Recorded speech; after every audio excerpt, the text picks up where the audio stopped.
गंग गणपते नमः। आप सभी का आपके अपने चैनल हिंदी स्टोरी बुक पर बहुत बहुत स्वागत है।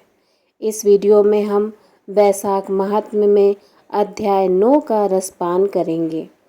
इस अध्याय के अंतर्गत वैशाख महात्म्य के प्रसंग में राजा महिरथ की कथा का वर्णन किया गया है। यमराज जी कहते हैं, ब्राह्मण, पूर्व काल की बात है। महिरथ नाम से विख्यात एक राजा थे। उन्हें अपने पूर्व जन्म के पुण्यों के फलस्वरूप प्रचुर ऐश्वर्य और संपत्ति प्राप्त हुई थी। परंतु राजा राज्य लक्ष्मी का सारा भार मंत्री पर रखकर स्वयं विषय भोग में आसक्त हो रहे थे। वे न प्रजा की ओर दृष्टि डालते थे और न धन की ओर। धर्म और अर्थ का काम भी कभी नहीं देखते थे। उनकी वाणी तथा उनका मन कामनियों की क्रीड़ा में आसक्त था। राजा के पुरोहित का नाम कश्यप था। जब राजा को विषयों में रमते हुए बहुत दिन व्यतीत हो गए, तब पुरोहित ने मन में विचार किया, जो गुरु मोहवश राजा को अधर्म से नहीं रोकता, वह भी उसके पाप का भागी होता है। यदि समझाने पर भी राजा अपने पुरोहित के वचनों की अवहेलना करता है, तो पुरोहित निर्दोष हो जाता है। उस दशा में राजा ही सारे दोषों का भागी होता है। कश्यप बोले, राजन, मैं तुम्हारा गुरु हूँ, अतः धर्म और अर्थ से युक्त मेरे वचनों को सुनो। राजा के लिए यही सबसे बड़ा धर्म है कि वह गुरु की आज्ञा में रहे।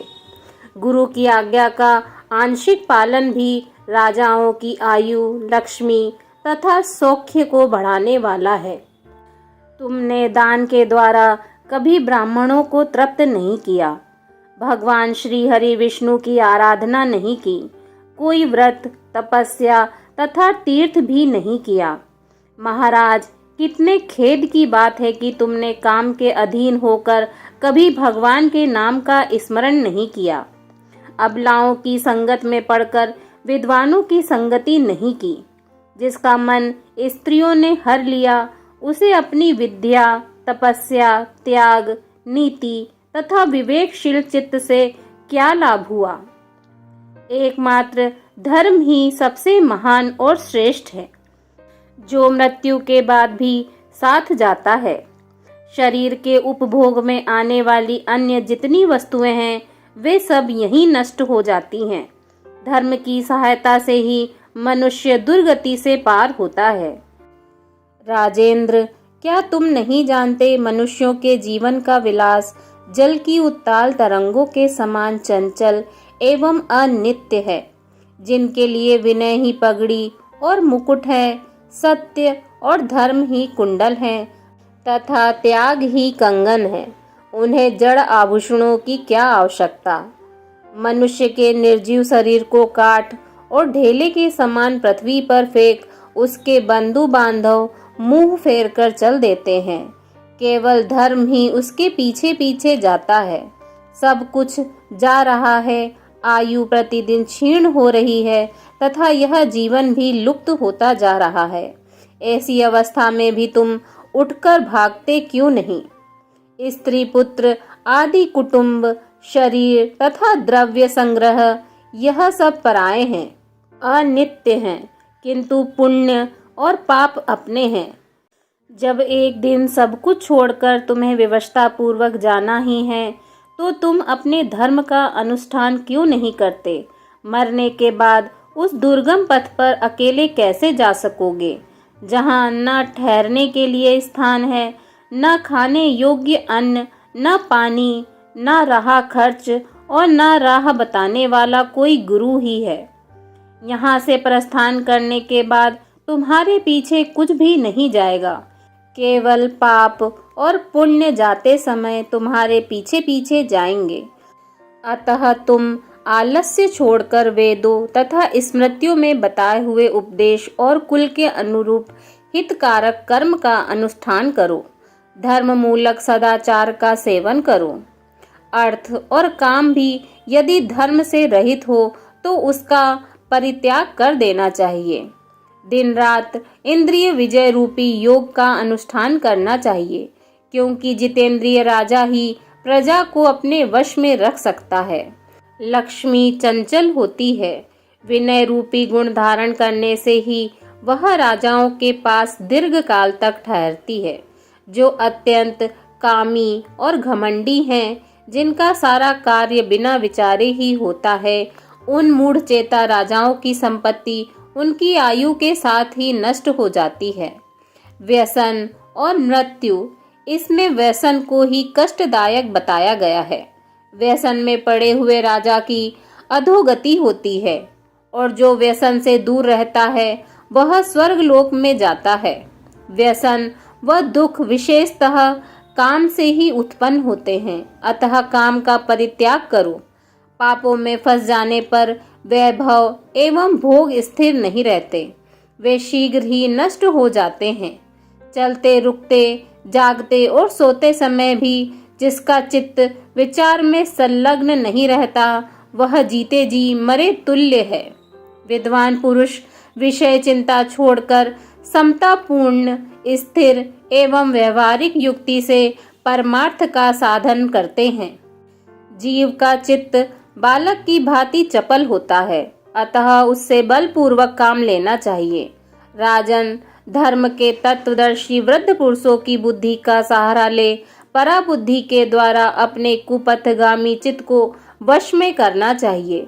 लौकिक धर्म, मित्र, भाई बंधु, हाथ पैरों का चलना, देशांतर में जाना, शरीर में कलेश उठाना तथा तीर्थ के लिए यत्न करना आदि कोई भी परम पद की प्राप्ति में सहायता नहीं कर सकते। केवल परमात्मा में मन लगाकर उनका नाम जप करने से ही उस पद की प्राप्ति होती है। इसीलिए राजन, विद्वान पुरुष को चाहिए कि वह विषयों में प्रवृत्त हुए चित्त को रोकने के लिए यत्न करे। यत्न से वह अवश्य ही वश में हो जाता है। यदि मनुष्य मोह में पड़ जाए, स्वयं विचार करने में असमर्थ हो जाए, तो उसे विद्वान सुहृदयों के पास जाकर प्रश्न करना चाहिए। वे पूछने पर यथोचित कर्तव्य का उपदेश देते हैं। कल्याण की इच्छा रखने वाले को हर एक उपाय से काम और क्रोध का निग्रह करना चाहिए, क्योंकि वे दोनों कल्याण का विघात करने के लिए उद्धत रहते हैं। राजन, काम बड़ा बलवान है, वह शरीर के भीतर रहने वाला महान शत्रु है। श्रेय की अभिलाषा रखने वाले पुरुष को उसके अधीन नहीं बोलना चाहिए। अतः विधि पूर्वक पालन किया हुआ धर्म ही सबसे श्रेष्ठ है। इसलिए तुम धैर्य धारण करके धर्म का ही आचरण करो। यह श्वास बड़ा ही चंचल है, जीवन उसी के अधीन है। ऐसी स्थिति में भी कौन मनुष्य धर्म के आचरण में विलंब करेगा। राजन, जो वृद्धावस्था को प्राप्त हो चुका है, उसका चित्त भी इन निषिद्ध विषयों की ओर से नहीं हटता। हाय, यह कितने शोक की बात है। पृथ्वीनाथ, इस काम के मोह में पड़कर तुम्हारी सारी उम्र व्यर्थ बीत गई। अब तो अपने हित साधनों में लगो। राजन, तुम्हारे लिए सर्वोत्तम हित की बात कहता हूँ, क्योंकि मैं तुम्हारा पुरोहित और तुम्हारे भले बुरे कर्मों का भागी हूँ। मुनीश्वरों ने ब्रह्म हत्या, सुरापान, चोरी, गुरु पत्नी गमन आदि महापातक बताए हैं। उनमें से मनुष्यों द्वारा मन, वाणी और शरीर से भी किए हुए जो पाप हैं, उन्हें वैशाख माह समाप्त कर देता है। जैसे सूर्य अंधकार का नाश करता है, उसी प्रकार वैशाख माह पाप रूपी महान अंधकार को सर्वथा नष्ट कर डालता है। इसलिए तुम विधि पूर्वक वैशाख व्रत का पालन करो। राजन, मनुष्य वैशाख माह की विधि के अनुष्ठान द्वारा होने वाले पुण्य के प्रभाव से जन्म भर किए हुए घोर पापों का परित्याग करके परम धाम को प्राप्त होता है। इसीलिए महाराज, तुम भी इस वैशाख माह में प्रातः स्नान करके विधि पूर्वक भगवान मधुसूदन का पूजन करो। जिस प्रकार कूटने छाटने की क्रिया से चावल की भूसी छूट जाती है, मांजने से तांबे की कालिख मिट जाती है, उसी प्रकार शुभ कर्मों का अनुष्ठान करने से पुरुष के अंतःकरण का मल धुल जाता है। राजा ने कहा, सौम्य स्वभाव वाले गुरुदेव, आपने मुझे वह अमृत पिलाया जिसका आविर्भाव समुद्र से नहीं हुआ है। आपका वचन संसार रूपी रोग का निवारण तथा दुर्व्यसनों से मुक्त करने वाला द्रव्य भिन्न औषध है। आपने कृपा करके मुझे आज इस औषध का पान कराया है। विप्रवर सत्पुरुषों का समागम मनुष्यों को हर्ष प्रदान करने वाला, उनके पापों को दूर भगाने वाला तथा जरा मृत्यु का अपहरण करने वाली संजीवनी बूटी है। इस पृथ्वी पर जो मनोरथ दुर्लभ माने गए हैं, वे सब यहाँ साधु पुरुषों के संग से प्राप्त हो जाते हैं। जो पापों का अपहरण करने वाली सत्संग की गंगा में स्नान कर चुका है, उसे दान, तीर्थ सेवन, तपस्या तथा यज्ञ करने की क्या आवश्यकता है। प्रभु, आज के पहले मेरे मन में जो भाव उठते थे, वे सब केवल काम सुख के प्रति लोभ उत्पन्न करने वाले थे। परंतु आज आपके दर्शन से तथा वचनों को सुनने से उनमें विपरीत भाव आ गया। मूर्ख मनुष्य एक जन्म के सुख के लिए हजारों जन्मों का सुख नष्ट करता है और विद्वान पुरुष एक जन्म से हजारों जन्म बना लेता है। कितने खेद की बात है कि मुझ मूर्ख ने अपने मन को सदा काम जनित रस के आस्वादन सुख में ही फंसाए रखने के कारण कभी कुछ भी आत्म कल्याण का कार्य नहीं किया। मेरे मन का कैसा मोह है जिससे मैंने स्त्रियों के फेर में पड़कर अपनी आत्मा को घोर विपत्ति में डाल दिया, जिसका भविष्य अत्यंत दुखमय है तथा जिससे पार पाना बहुत कठिन है। भगवान, आपने स्वतः संतुष्ट होकर अपनी वाणी से आज मुझे मेरी स्थिति का बोध करा दिया। अब उपदेश देकर मेरा उद्धार कीजिए। पूर्व जन्म में मैंने कोई पुण्य किया था जिससे आपने मुझे बोध कराया है। विशेषतः आपके चरणों की धूलि से आज मैं पवित्र हो गया। वक्ताओं में श्रेष्ठ, अब आप मुझे वैशाख माह की विधि बताइए। कश्यप जी बोले, राजन, बुद्धिमान पुरुष को चाहिए कि वह बिना पूछे अथवा अन्याय पूर्वक पूछने पर भी किसी को उपदेश न दे। लोक में जानते हुए भी जड़वत अनजान की भांति आचरण करे, परंतु विद्वानों, शिष्यों, पुत्रों तथा श्रद्धालु पुरुषों को उनके हित की बात कृपा पूर्वक बिना पूछे भी बतानी चाहिए। राजन, इस समय तुम्हारा मन धर्म में स्थित हुआ है, अतः तुम्हें वैशाख स्नान के उत्तम व्रत का पालन करवाऊंगा।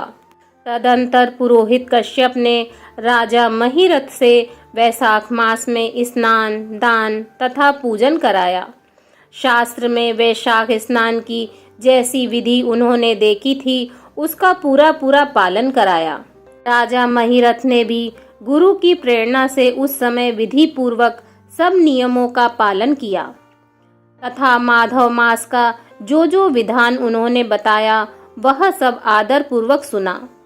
उन नृपश्रेष्ठ ने प्रातः काल स्नान करके भक्ति भाव के साथ पाद्य और अर्घ्य आदि देकर श्री हरि का पूजन किया तथा नैवेद्य भोग लगाया।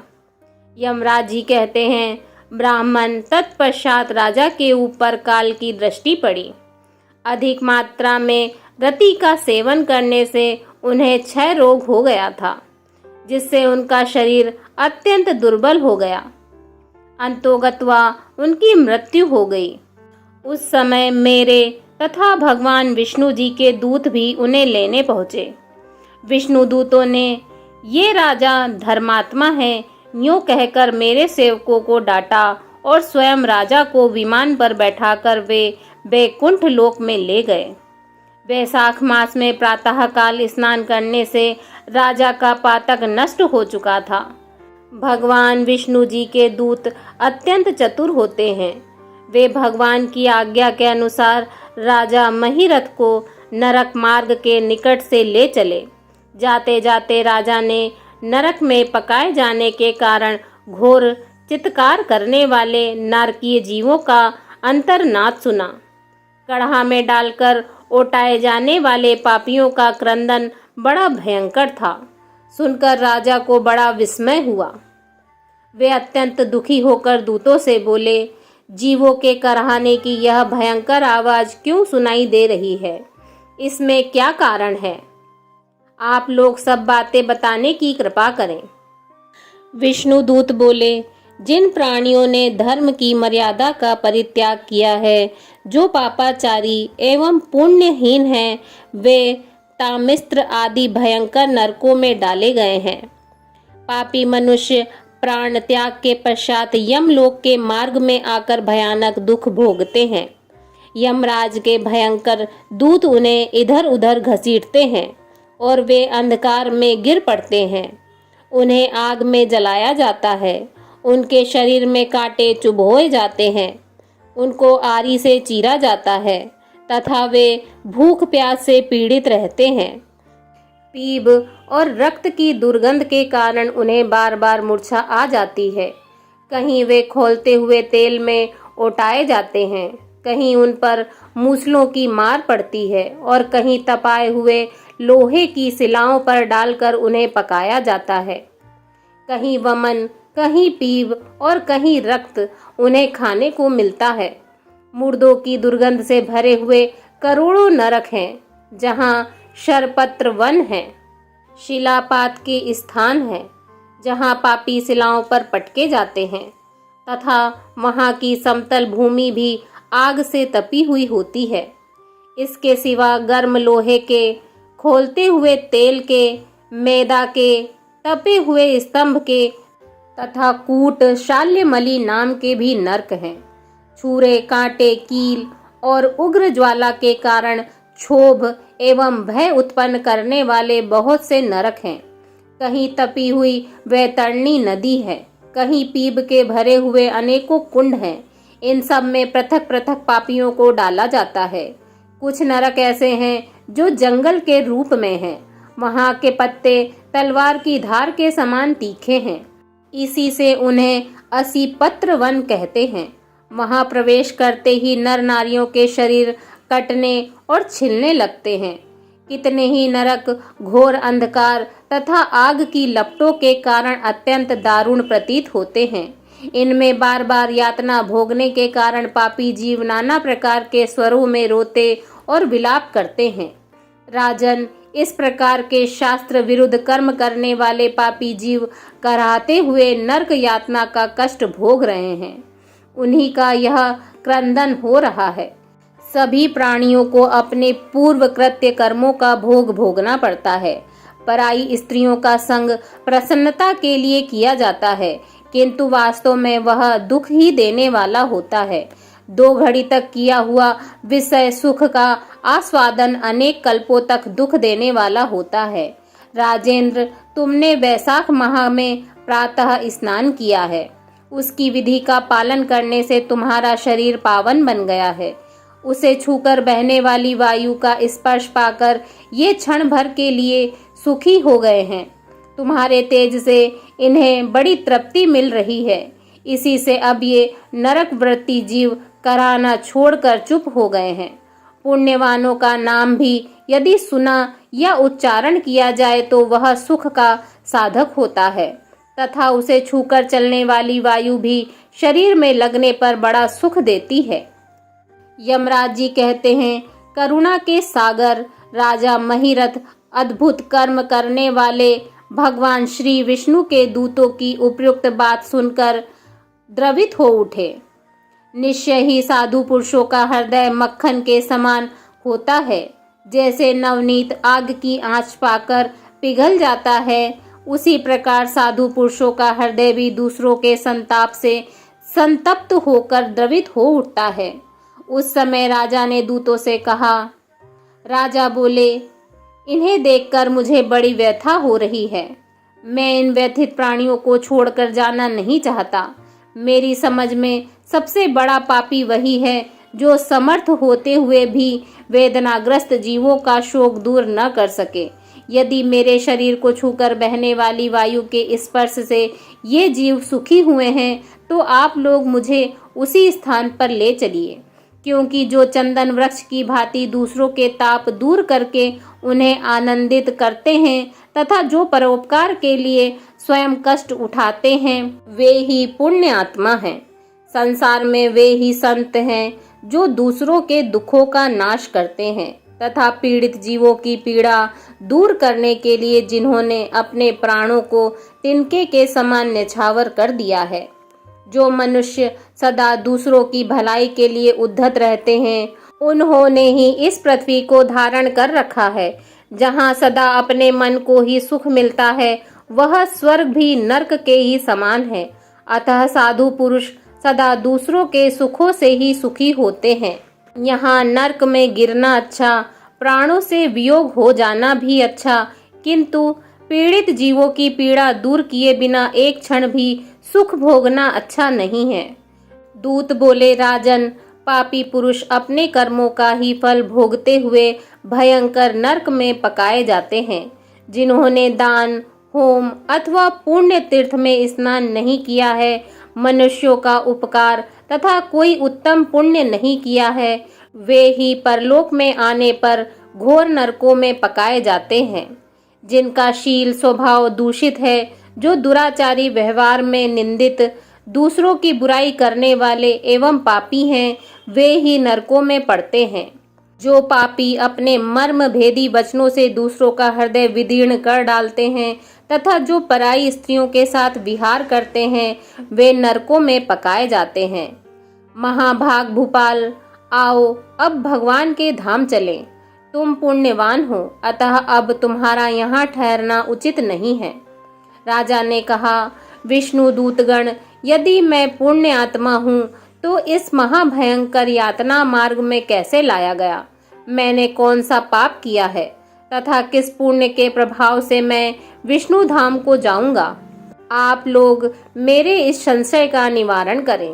दूत बोले, राजन, तुम्हारा मन काम के अधीन हो रहा था, इसलिए तुमने कोई पुण्य यज्ञ अनुष्ठान अथवा यज्ञ अवशिष्ट अन्न का भोजन नहीं किया, इसलिए तुम्हें इस मार्ग में लाया गया है।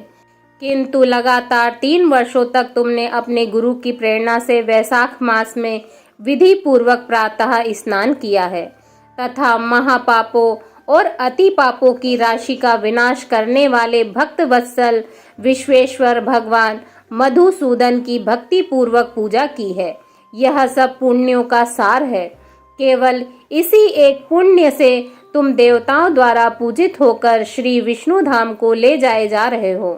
हे नरेश्वर, जैसे एक ही चिंगारी पड़ जाने से तिनकों की राशि भस्म हो जाती है, उसी प्रकार वैशाख में प्रातः स्नान करने से पाप राशि का विनाश हो जाता है।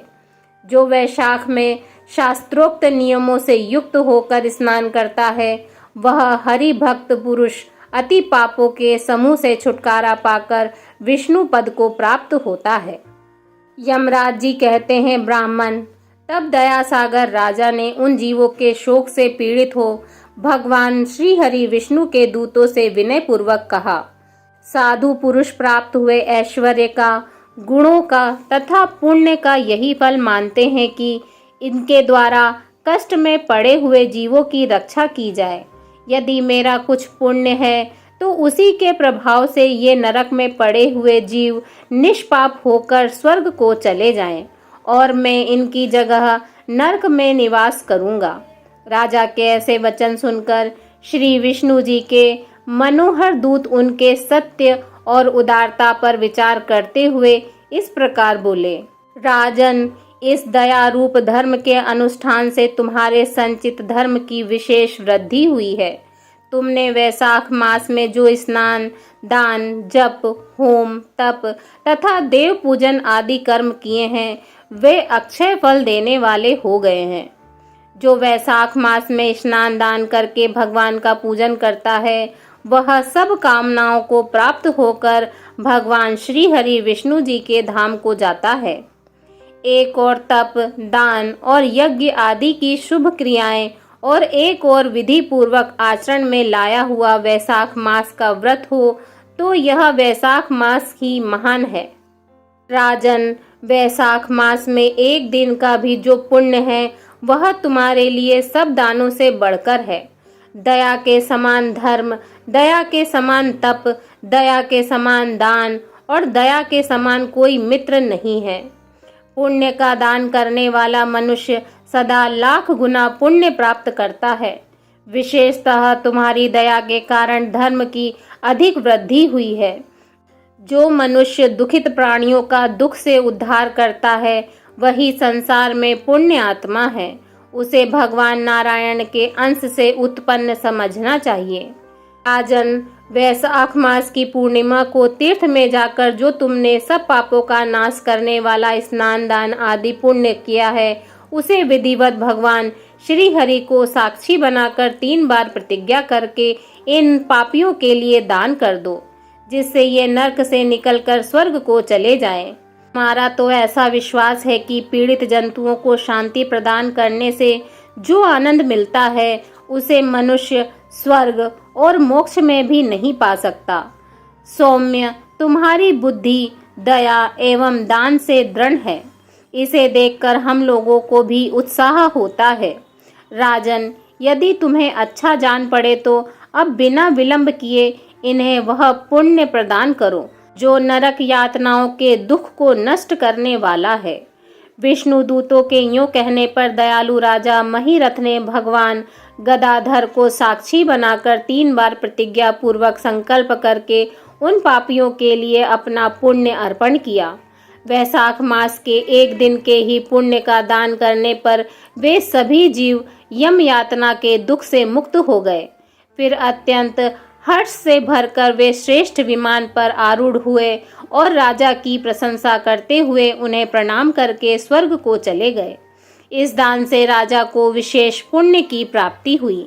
मुनियों और देवताओं का समुदाय उनकी स्तुति करने लगा तथा वे जगदीश्वर श्री विष्णु जी के पार्षदों द्वारा अभिवंदित होकर उस परम पद को प्राप्त हुए जो बड़े बड़े योगियों के लिए भी दुर्लभ है। द्विजश्रेष्ठ, यह वैशाख मास और पूर्णिमा का कुछ महत्व यहाँ थोड़े में बतलाया गया है। यह धन, यश, आयु तथा परम कल्याण प्रदान करने वाला है। इतना ही नहीं, इससे स्वर्ग तथा लक्ष्मी की भी प्राप्ति होती है। यह प्रशंसनीय महात्म्य अंतःकरण को शुद्ध करने वाला और पापों को धो डालने वाला है। माधव मास का यह महात्म्य भगवान माधव को अत्यंत प्रिय है। राजा महिरथ का चरित्र और हम दोनों का संवाद सुनने, पढ़ने तथा विधि पूर्वक अनुमोदन करने से मनुष्य को भगवान की भक्ति प्राप्त होती है, जिससे समस्त कलेशों का नाश हो जाता है। सूत जी कहते हैं, धर्मराज जी की यह बातें सुनकर वह ब्राह्मण उन्हें प्रणाम करके चला गया। उसने भूतल पर प्रतिवर्ष स्वयं तो वैशाख स्नान की विधि का पालन किया ही, दूसरों से भी कराया।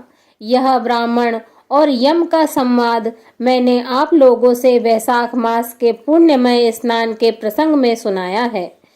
जो मनुष्य एकाग्रचित्त होकर वैशाख मास के महात्म्य का श्रवण करता है वह सब पापों से मुक्त होकर श्री हरि विष्णु जी के परम पद को प्राप्त होता है। पद्म पुराण के अंतर्गत वैशाख स्नान महात्म्य संपूर्ण हुआ। ओम नमो भगवते वासुदेवाय नमः।